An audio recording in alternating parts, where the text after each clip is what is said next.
Les jeunes veulent travailler, mais le problème, c'est un défaut de formation. Donc, le projet vient en appoint apporter cette formation à ces jeunes de sorte qu'ils puissent structurer leur devenir. Je suis Bernadette Ndiaye, animatrice de projet dans la zone des Parcelles Assainies. Voilà, je suis là pour représenter Endacraft Sahel dans le cadre du projet FEDIAC. Le projet FEDIAC couvre 4 communes, on le sait tous, la commune des Parcelles Assainies, celle de Ouakam, la commune de Hann Bel-Air, mais aussi celle de Grand Yoff. Le projet a pour objectif d'accompagner les femmes dans le secteur de l'agroalimentaire, particulièrement celles qui sont dans la transformation des céréales, fruits et légumes, celles qui sont dans la restauration et celles qui sont dans le micro-jardinage, le maraîchage. Aujourd'hui, spécifiquement, nous sommes au CEDAF pour accompagner les jeunes. C'est un autre volet que le projet a pris en compte, un programme qui consiste à outiller les jeunes qui œuvrent dans la saponification, dans la production de gel et de solutions hydroalcooliques. Parce qu'on se rend compte que les jeunes veulent travailler, mais le problème, c'est un défaut de formation. Donc, le projet vient en appoint apporter cette formation à ces jeunes de sorte qu'ils puissent structurer leur devenir.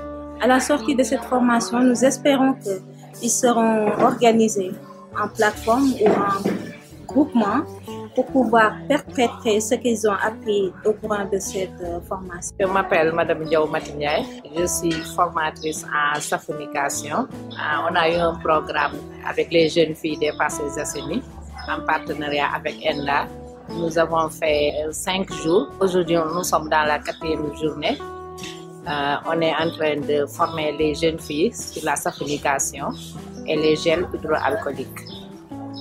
C'est un projet initié par ENDA en partenariat avec le réseau des associations féminines des Parcelles Assainies qui avait commencé, ça fait quelques mois. On avait commencé avec les restauratrices, les transformatrices, les maraîchers. On a fait beaucoup de produits. Il y a des savons à base de concombre, curcuma. Il y a des savons aussi à base de aloe vera. Il y a des savons à base de citron. Exemple, moi, je faisais des savons à base de huile rouge. Et à chaque fois que je le faisais, peut-être que je n'avais pas mieux compris, je n'obtenais pas le résultat que je voulais. Ça dépend du temps en fait. Parce qu'à un moment donné, si c'est en été, ça se décomposait carrément et là, j'allais pouvoir, je perdais en fait. Alors que par rapport à la formation, on a appris comment faire, exemple, le savon à base de concombre. Donc là, exemple, pour les matières essentielles, on a besoin de l'eau. Il y a aussi le concombre. Concombre, exemple, on a besoin de 3 kilos. L'eau, 3 litres d'eau. Il y a aussi soude, 500 grammes de soude. Et aussi, il y a huile de palmiste. Donc là, si on a le concombre, soit on le gratte ou on le mixe. Après avoir mixé ça, parce que ça contient de l'eau en fait. Donc là, les 3 litres d'eau qu'on avait prévenus à l'avance, donc là, ça va changer. Parce qu'au niveau du concombre, il y a de l'eau à l'avance. Donc là, après avoir mixé ça, on perce ça pour obtenir l'eau. Donc là, par rapport à ce qu'on a obtenu, on mesure ça pour savoir le nombre de litres qu'on a obtenu et puis pour pouvoir rajouter ce qui manque pour pouvoir obtenir les 3 litres. Alors que moi, quand je faisais le savon à base de huile de palme, je ne le faisais pas comme ça. Je venais, je mélangeais tout. Alors que ça ne se passait pas comme ça. Je pense que c'est pour cela que je n'obtenais pas les résultats qu'il me fallait. Donc là, on a beaucoup appris et c'est vraiment... Je n'ai pas les mots en fait, c'était intéressant. maa ngi tudd Binta Ly dëkk Parcelles Assainies ne ñëw fii nag ci CEDAF bi bénéficier ci formation FEDIAC waaye wax dëgg yàlla formation bi gis naa sama bopp bu baax a baax ndax bu yàgg ba dama daan defar saabu di ko jaay waaye dama daan jël composition daal bu ma neex laa daan jël waaye tey jii bi ma ñëwee fii jàng nañ fi lu bëri waaye bi ma gën a marqué bokk na ci bi nga xam ne savon à base de citron la ndax boobu won nañu quantité bi comme ni ñu wanee yeneen yi mais boobu moom dama ko daan utiliser lu bëri waaye sama mélange bopp rek laa doon def tey jii nag xam naa ne pour nga defar saabu 3 litres huile da nga koy jël daal di jël 3 litres ndox nga jël xob yi nga raxas ko ba mu set désinfecté ko bu la neexee nga baxal ko ci 3 litres ndox yi boo paree nga segg ko daal di jël 3 litres d'eau yi nga jël soude bi xeme bi nga sotti ko ci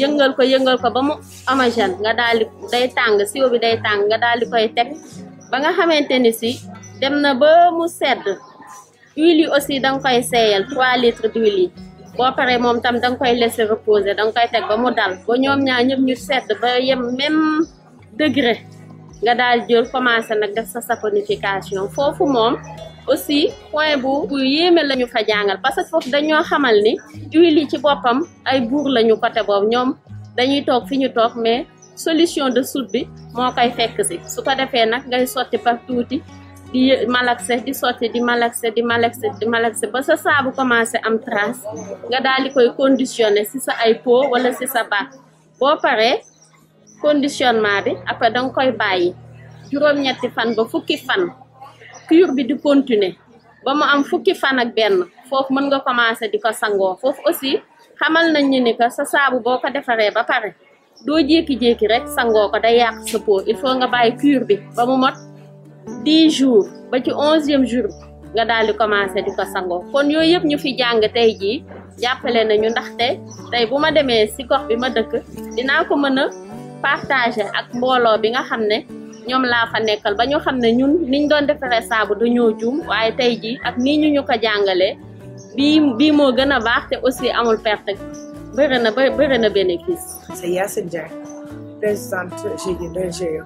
Avant dañuy GIE bi ñun dañuy jaay affaire de eau de javel dañuy jaay savon aussi dañuy jaay comme ñu fi formé dañuy def lépp mais avant xamuñu woon ni produit bi nii lañu koy defee avant dañu doon def rek mais da doon am ay failles mais après formation bi nii ça m'a beaucoup appris parce que après damay dem ci GIE bi pour jàngalaat leen pour ñu mën di produire di ci gis suñu bopp maanaam di produire pour jaayaat ndax eau de javel dañ koy utiliser tout le temps ci kër avant aussi defoon nañ formation eau de javel mais par rapport boobu ñu defoon ak bii c'est maanaam différent la quoi dafa am 2 types d'eau de javel différents mais bii aussi dañuy aider ci lu bari parce que frais yi moo gën a moyen te moo gën a efficace aussi te aussi tamit jaay eau de javel taxawul du taxaw même saabu yi aussi tamit jaay bi du taxaw